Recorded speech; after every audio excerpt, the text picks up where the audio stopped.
தீபம், விளக்கேற்றும் எண்ணெய் மற்றும் அகர்பத்திகள் ஒரு தெய்வீக அனுபவம். தமிழக பாஜகவினுடைய முன்னாள் தலைவர் தமிழிசை சவுந்தரராஜன் அவர்கள் நம்மோடு இணைந்திருக்கிறார். வணக்கம் மேடம்.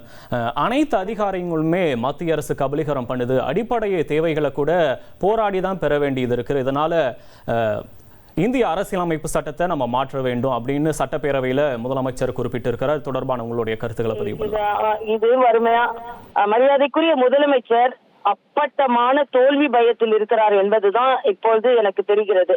ஏன்னா இவ்வளவு நாள் அவரு மத்தியில இவங்க ஆட்சியில இருக்கும்போது அதை பற்றி சிந்தித்தார்களா? இன்னொன்று, அடைந்தால் தனிநாடு என்று சொல்லிக் கொண்டிருந்தவர்கள் அதுக்கப்புறம் அது தேசிய ஒருமைப்பாட்டிற்கு எதிரானது அப்படி சொல்பவர்கள் கைது செய்யப்படுவார்கள் என்று சொன்ன உடனே இவங்க அதை விட்டுட்டாங்க.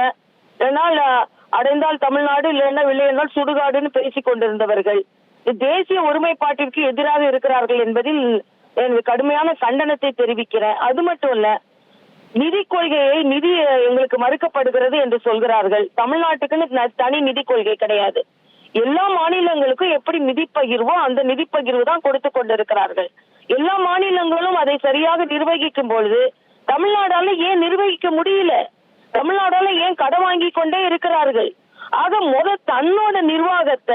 தன்னோட நிதி நிர்வாகத்தை சரியா பார்க்கட்டும். நான் கேட்கிறேன், இன்னைக்கு பல இடங்களில் பஞ்சாயத்து தேர்தல்கள் ஏன் நடத்தப்படல?